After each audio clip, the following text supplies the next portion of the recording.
Let's begin here because too many believe love is something you chase, something you measure with lists or promises.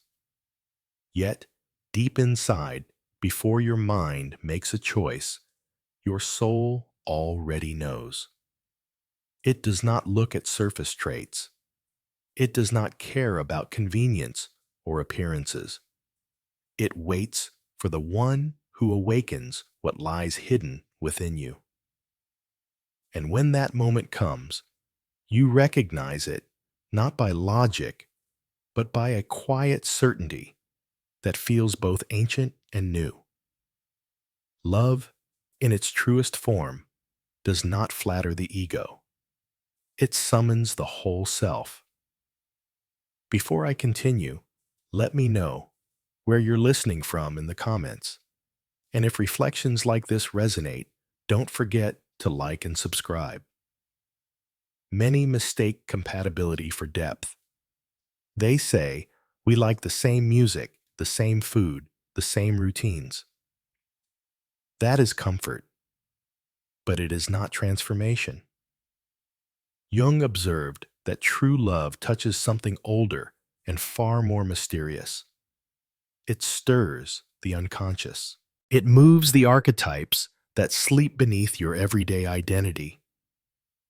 This is why certain encounters shake you, while others fade quickly even when they look promising on paper. Think of the persona, the mask you wear to fit into society, to be agreeable to be chosen. It smiles, it adapts, it hides your doubt. But beneath that mask waits the deeper self, the wholeness you were born to become. Love of the highest kind does not fall in love with the mask. It calls directly to the self. That is why it feels both unsettling and magnetic. Jung wrote that the meeting of two personalities is like the contact of two chemical substances. If there is any reaction, both are transformed. This is not the romance of fleeting attraction. It is the beginning of individuation, the path where you become whole. When the love of your life appears, you sense more than delight. You sense danger too. Danger not of harm, but of change. Because to meet such a person is to meet the part of yourself you have not yet lived. This is the doorway we will walk through together in this reflection. In the next steps, we will see the signs, the symbols, and the inner trials that show when you have encountered this rare and transformative love. It begins with the recognition that what your mind calls choice may already be written deep within your soul. So often, people find themselves in relationships that look flawless on the surface. The partner seems dependable. The life appears stable. Friends nod in approval. Families smile at the match. Everything lines up neatly, as though all the boxes on some invisible checklist have been ticked. Yet late at night, when silence returns, there is a faint emptiness that lingers. It is the kind of hollowness that no social approval, no routine, and no shared activity can truly erase. This is the first fracture, the moment when the outer form of love collides with the inner reality of the soul. Jung understood this tension as the clash between the persona and the deeper self. The persona seeks security, admiration, and a seamless appearance. It thrives on what is perfect on paper. The self, however, longs for transformation. It craves depth, wholeness, and authenticity. And when the gap between the mask and the soul becomes too wide, unease begins to seep through the cracks. You may recognize this moment. Perhaps you remember sitting across the table from someone smiling as the world expected you to smile, yet feeling strangely disconnected. You might have wondered, Why does something still feel missing? That missing piece is not trivial. It is the voice of the unconscious whispering that compatibility is not the same as destiny. Comfort is not the same as meaning. Jung described this experience as the soul's resistance to being reduced to mere surface arrangements. To live only in the persona is to live half awake pleasing others while betraying the inner truth. That is why a relationship that seems ideal by every external measure can leave the heart restless. It is not failure. It is the deeper psyche reminding you that what looks complete may in fact be incomplete. Think of a mirror that reflects only part of your face. At first, you accept the image. It looks fine. But after a while, you notice the distortion. The missing features begin to trouble you. In the same way, the perfect on-paper connection eventually reveals its partialness. Something vital remains unseen, unacknowledged, unexpressed.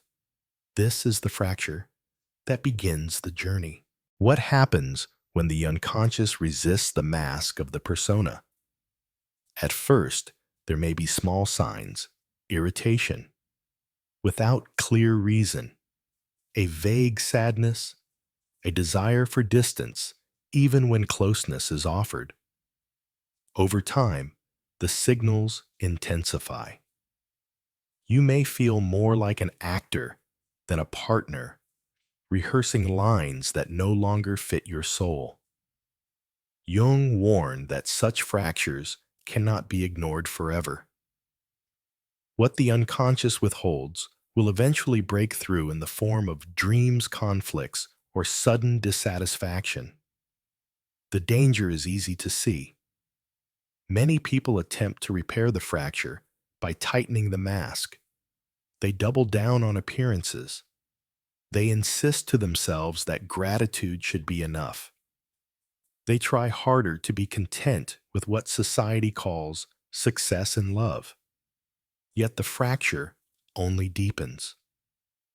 To silence the soul's call is to increase the split between outer life and inner life.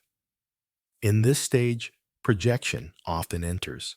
You may begin to cast blame onto the partner, accusing them of not being enough, or onto yourself, convincing yourself that you are too demanding. But projection is merely the shadow speaking in disguise. The real conflict is not between two individuals. It is between the self and the persona, between what the soul needs and what the mask maintains. Imagine a house built on sand. From a distance, it looks sturdy. Inside, the furniture is polished, the walls freshly painted. Visitors praise its charm. Yet deep beneath the surface, the foundation shifts. Cracks appear at the edges. Doors no longer close smoothly. Something unsettled is happening that no cosmetic fix can hide. This is what Jung meant by the destabilization of the status quo. The outer image remains intact, but the inner ground begins to move. Why does this happen? Because love, in its truest sense, is not meant to preserve the mask. It is meant to dissolve it. True love threatens the persona precisely because it awakens what lies beyond appearances. And before that awakening can occur, the first fracture must appear. Without the fracture, there can be no deeper growth. Without the emptiness, there is no space for transformation. This is not a failure of love. It is its beginning. The very discomfort you feel when everything looks right, but something feels wrong, is the unconscious knocking at the door. It is a summons to stop confusing order with meaning. It is a call to remember that a life can look flawless, yet still be incomplete. Many resist this stage because it demands honesty. To admit the fracture is to admit that the carefully arranged persona is insufficient. It means confronting the fear that what pleases others may not nourish the self. Yet Jung insisted that individuation, the process of becoming whole, begins at precisely this point. It begins where the mask fails and where the soul insists on more. There is a temptation to romanticize this stage, to imagine that the soul's dissatisfaction will be swept away by the sudden arrival of a destined partner. But the first fracture is not about someone else.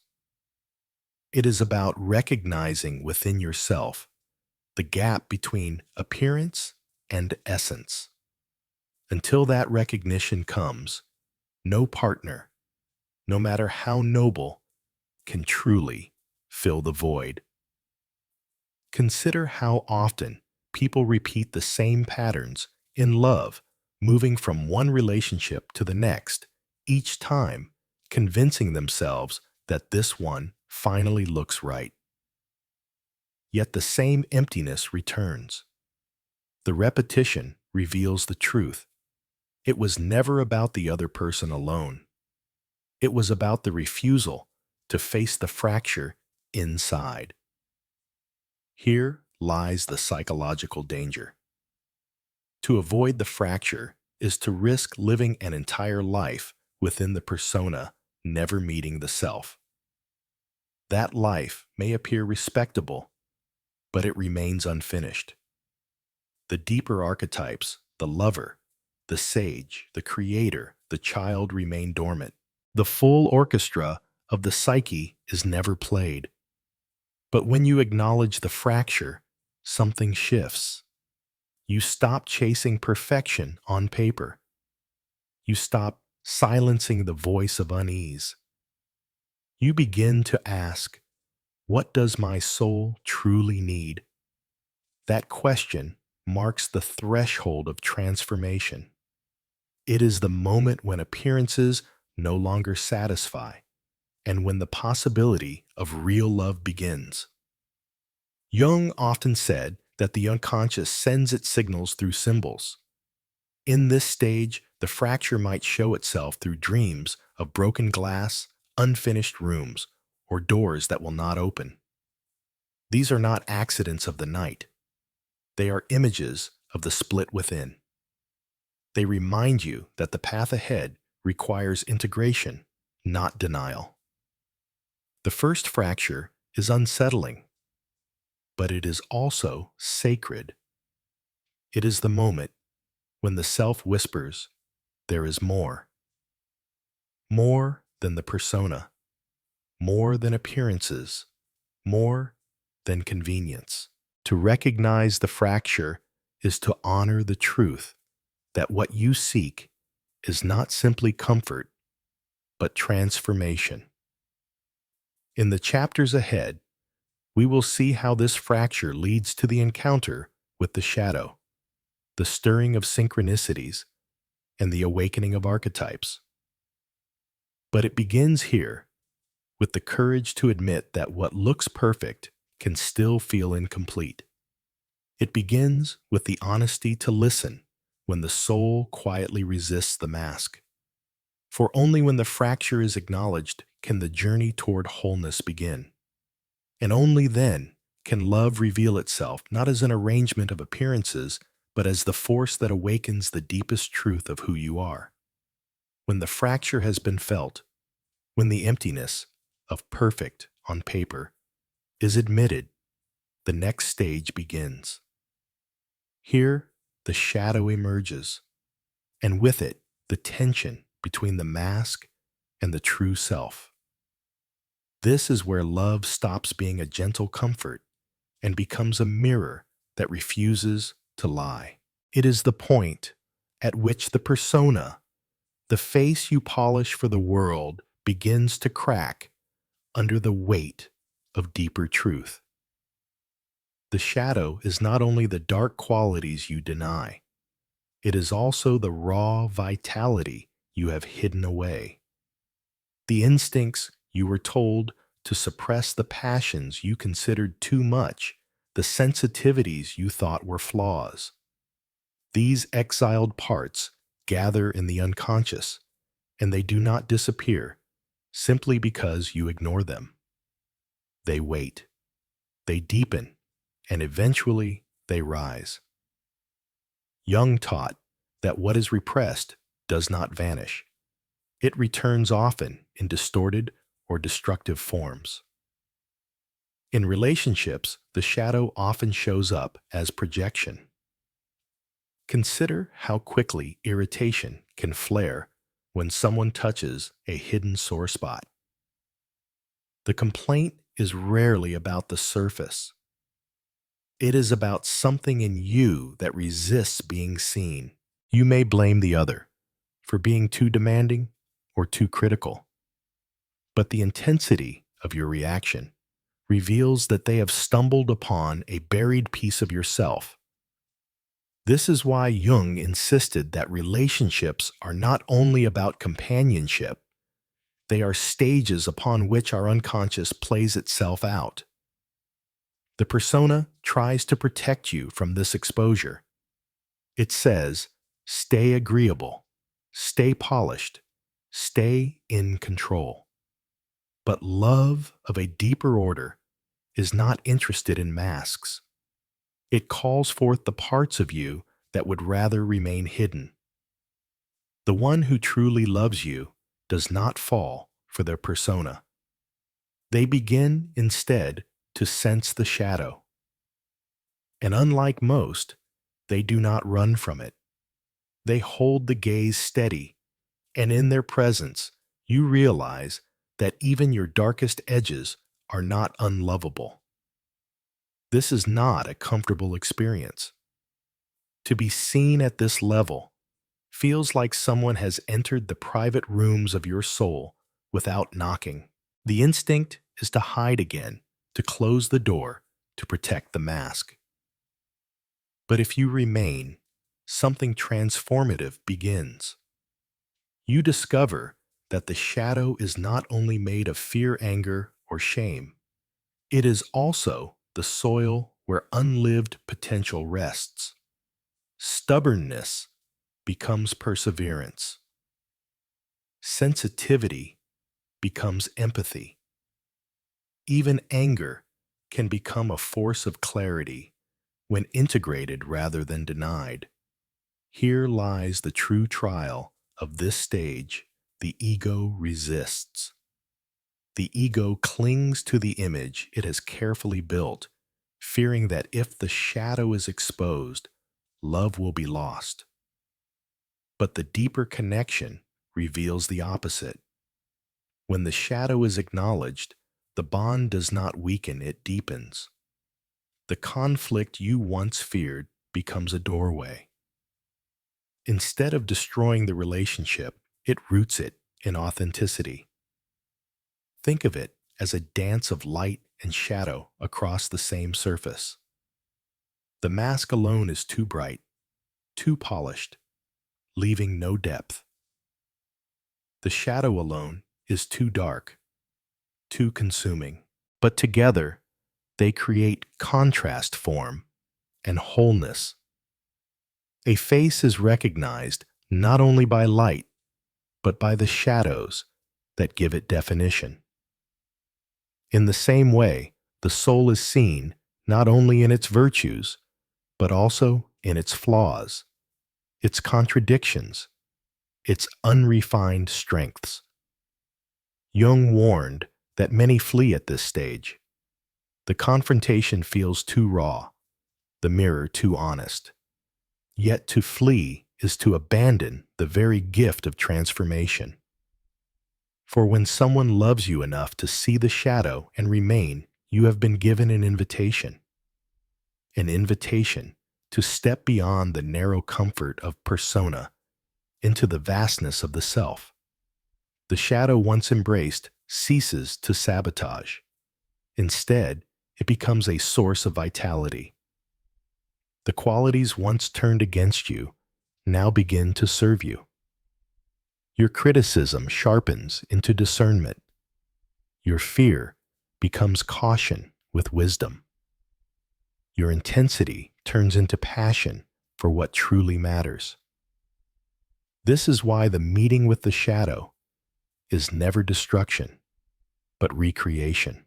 It is the moment when what you once called weakness begins to reveal itself as hidden strength. Notice how this stage always carries conflict, not the shallow conflict of petty arguments, but the deeper conflict of being called to grow. The beloved does not always comfort you. They challenge you.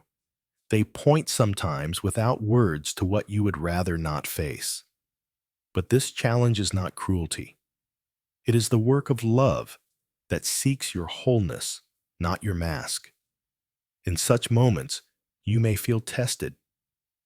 The persona whispers that love should be easy, that harmony means no disruption. But the soul knows otherwise. Real harmony is not the absence of conflict. It is the presence of truth. Without truth, harmony is only silence, a fragile quiet that breaks at the first sign of tension. With truth, conflict becomes a teacher, guiding both toward integration. Think of two stones in a river colliding until the edges smooth and the surfaces shine. The friction does not destroy them, it refines them. The same is true of the shadow in love. When it is faced with courage, it polishes both souls into greater clarity. This stage demands courage because it requires surrendering illusions. You must be willing to see yourself not only as you wish to appear, but as you actually are. And you must be willing to allow another to witness that reality. Few are prepared for such honesty. Yet Jung reminded us that individuation, the path to becoming whole, is impossible without the shadow. What you refuse to face in yourself will always control you from beneath awareness. What you integrate becomes your strength.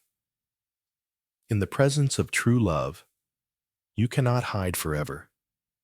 Masks slip, shadows surface, and when they do, the question arises, will you retreat into persona, or will you risk being fully seen? That choice determines whether the relationship remains shallow or becomes a vessel of transformation.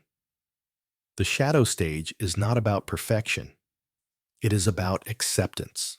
To be with someone who accepts the shadow does not mean they indulge your worst impulses.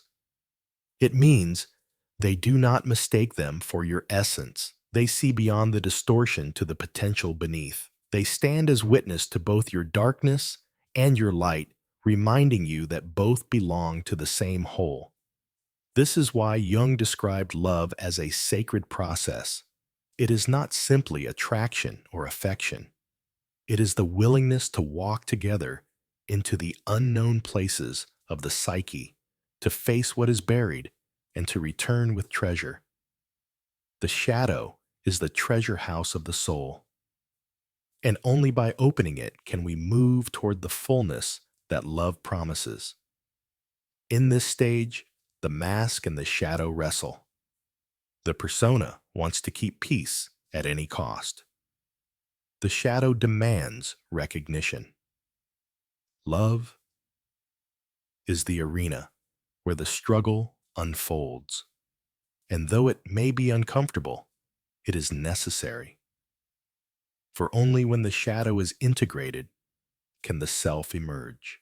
As we move forward, we will see how this confrontation with the shadow leads naturally into a deeper awakening through synchronicities, symbols, and moments of uncanny alignment that cannot be explained by chance alone. But for now, remember this.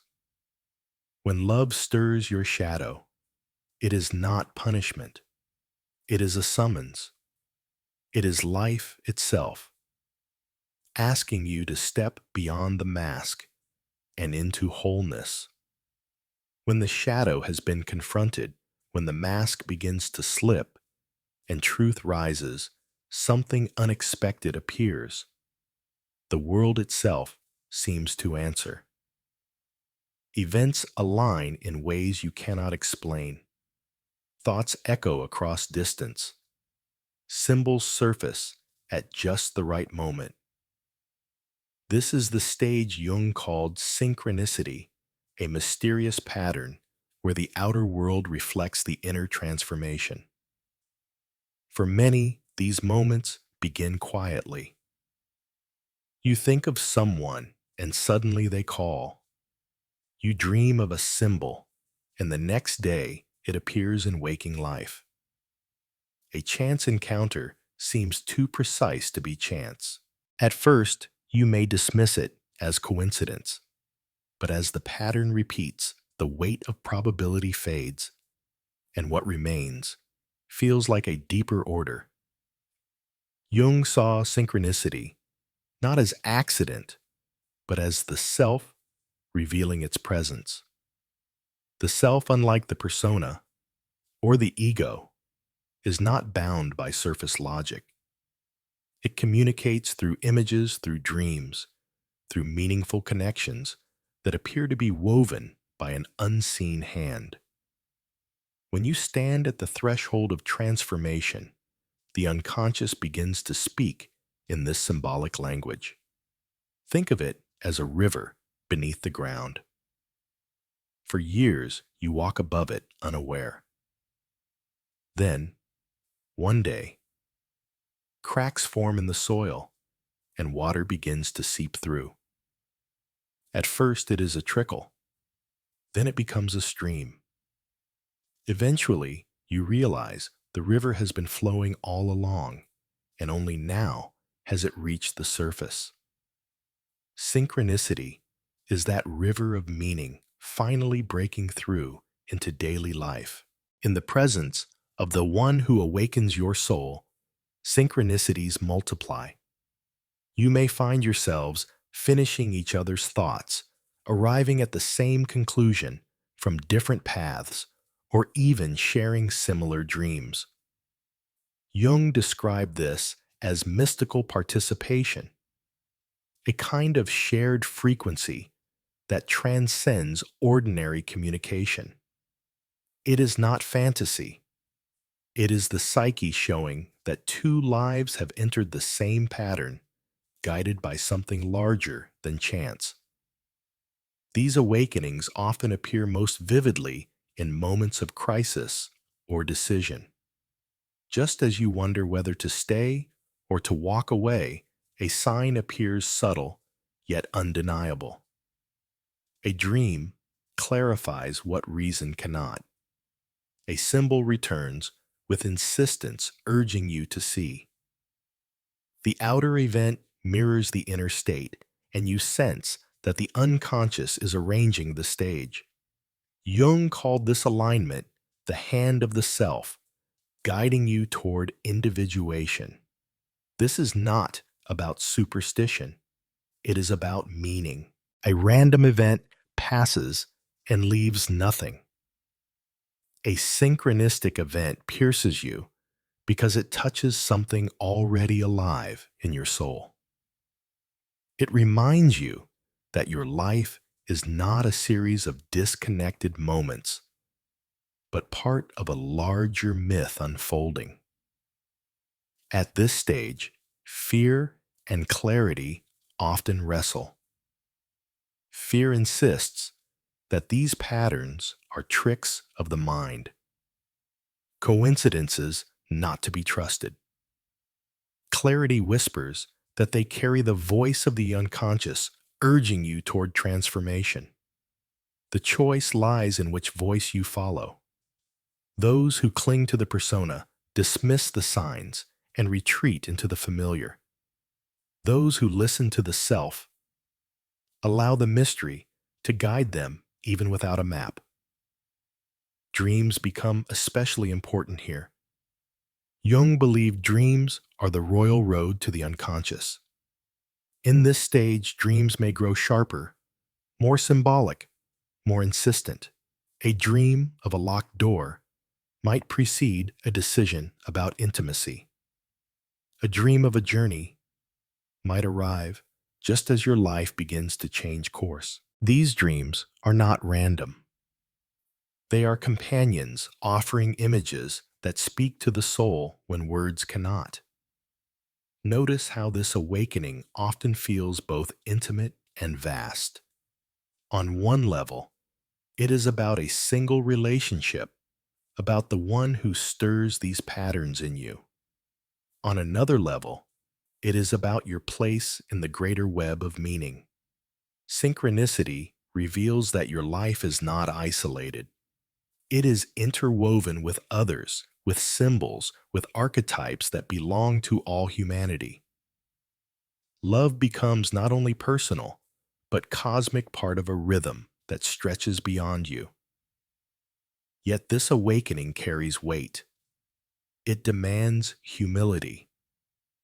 The ego would prefer to believe it controls the path, that it arranges every outcome. Synchronicity shatters this illusion. It shows that there is an order beyond your will, an intelligence deeper than conscious thought. To accept this is both liberating and unsettling. You are no longer the sole author of your story.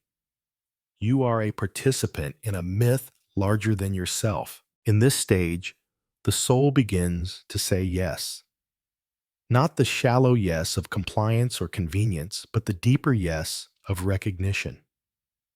You feel that life itself is nodding, confirming, aligning. The yes does not erase challenge. It does not promise ease. But it assures you that the path is alive with meaning, that your steps are woven into a greater design. The awakening is not always gentle. Sometimes synchronicity strikes with force. A loss, a sudden change, a crisis coincides with a profound inner realization.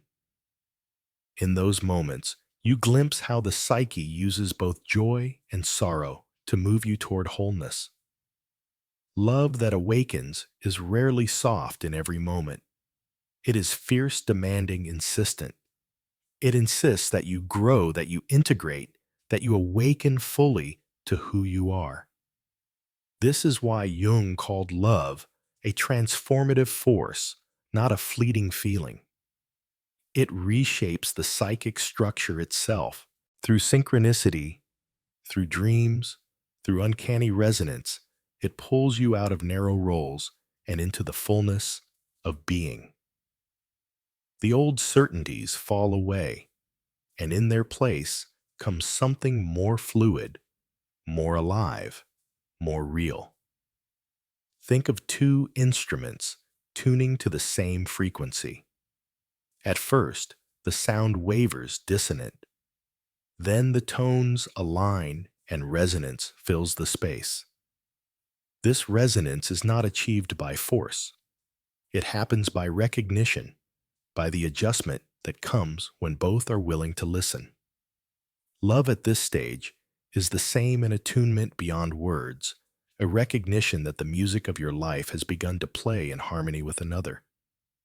From here, the journey deepens.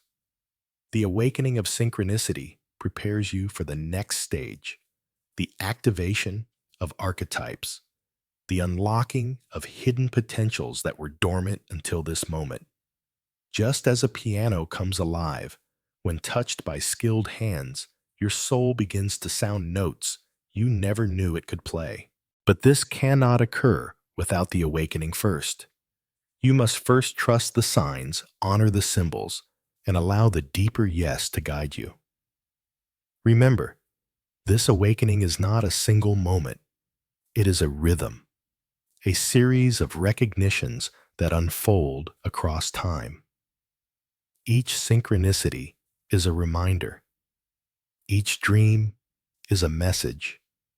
Each uncanny resonance is a door opening toward wholeness. And each yes you offer to these signs brings you closer to the self that waits to be born in fullness. When synchronicity has opened your eyes, when dreams and signs have confirmed the deeper yes, you stand at a threshold. The next step is not given by fate alone. It requires choice. Awakening is not passive. To recognize meaning is one thing, but to live by it demands courage. Jung observed that every stage of individuation asks us to set boundaries that honor the self rather than the persona. Here, love presses you to decide whether you will remain small or whether you will step into the fullness that is being offered. Boundaries are often misunderstood. People imagine them as walls that keep others away. In truth, a real boundary is not about exclusion. It is about recognition. It says, "This is who I am. This is what I will allow. This is where my soul can flourish." Without such lines, love remains entangled with fear. The ego clings to comfort. The persona seeks approval, and the shadow leaks out in projections. But when boundaries are claimed, the path toward integration clears. Think of a tree in the forest. It does not apologize for the space its roots demand, nor does it shrink to make room for every passing vine. It grows upright, stretching toward light, rooted firmly in its own soil. In the same way, a soul in transformation must claim its ground. Love, of the highest kind, will not let you remain shapeless.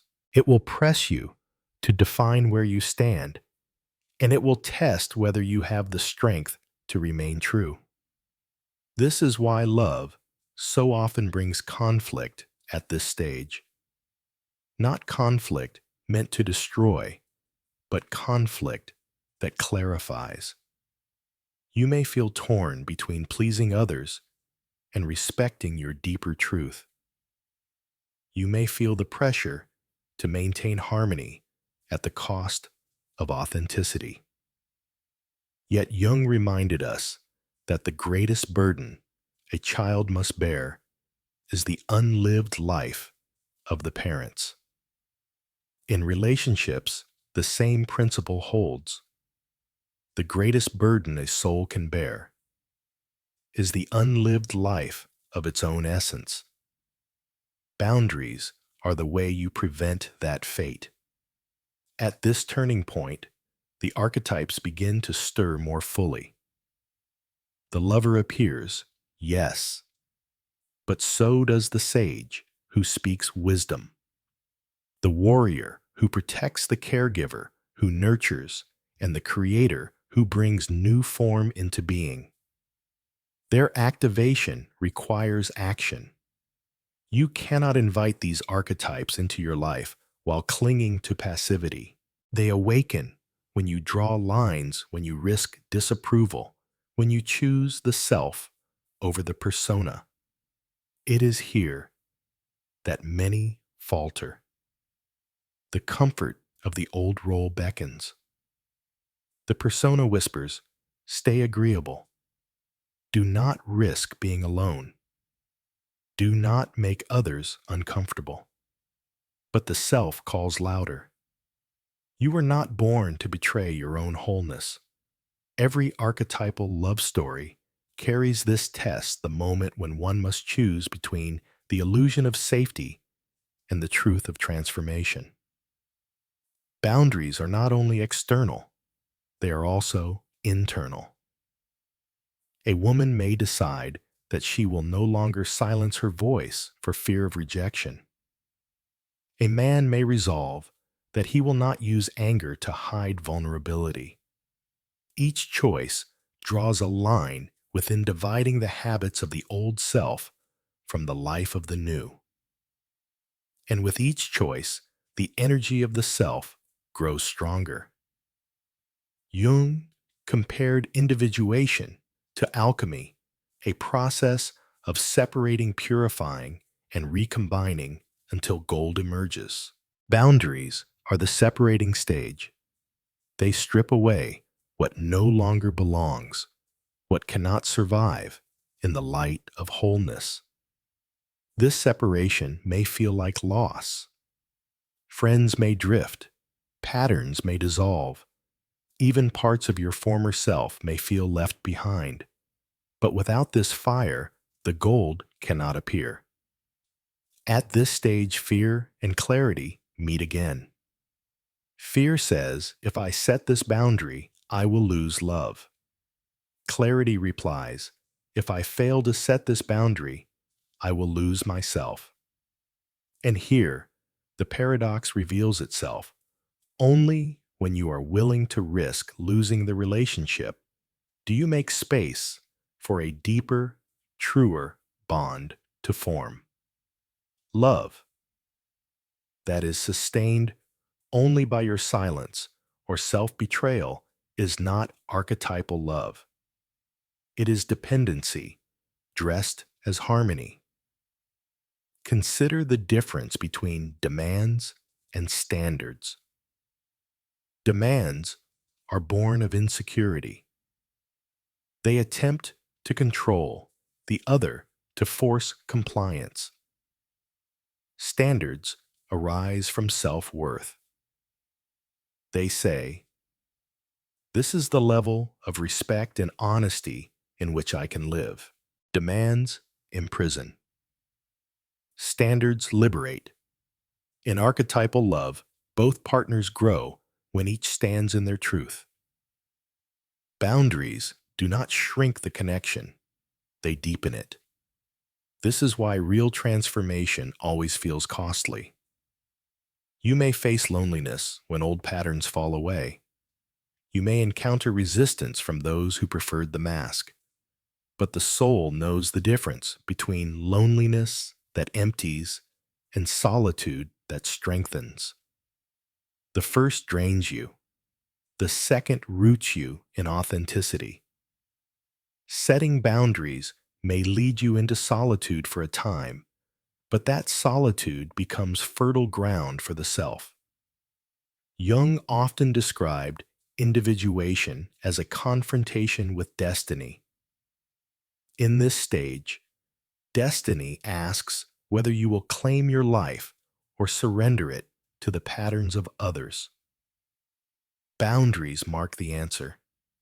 To say no with clarity is often the most sacred act of love, for it makes room for a greater yes to emerge, one that honors both yourself and the other. Picture a doorway. Behind you lies the familiar roles, habits, compromises that kept the persona intact. Ahead of you lies the unknown growth, conflict, possibility, transformation. The door cannot stay half open forever. You must step across the threshold. To do so is to choose. And in choosing, you give permission for the archetypes within you to rise. The boundary once set changes the field of the relationship. Some bonds will fall away, unable to withstand the weight of truth. Others will deepen, becoming more vibrant, because they now rest on authenticity rather than pretense. Either outcome is grace. Either outcome moves you toward wholeness. This is the essence of transformation in love, not the fantasy of being completed by another, but the reality of being awakened by them. They challenge you to see the shadow. They stir the synchronicities that guide your path. And when the time comes, they press you to set boundaries that define your truth. In this way, love becomes not a comfort that keeps you unchanged, but a fire that forges you into the self you were meant to be. As we move into the final stage, we will see how these choices and boundaries converge into integration. We will see how the archetypes, once scattered, unite into a personal myth that gives your life coherence and depth. But remember this, The myth cannot unfold if you refuse the boundary. Only when you risk change do you open the door to wholeness. When the choice has been made, when the boundary has been drawn, a new pattern begins to emerge. The soul no longer wanders in fragments. It gathers itself into coherence.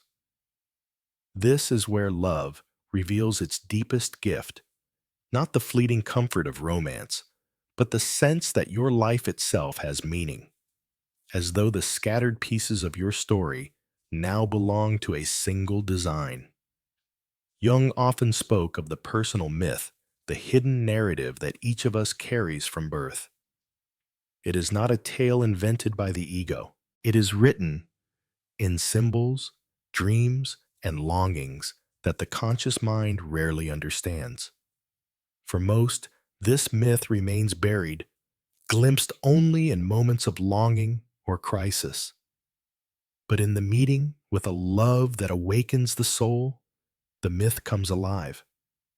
Suddenly, the random struggles, the past pains, and even the long seasons of loneliness take on a different weight. They are no longer meaningless. They become preparation.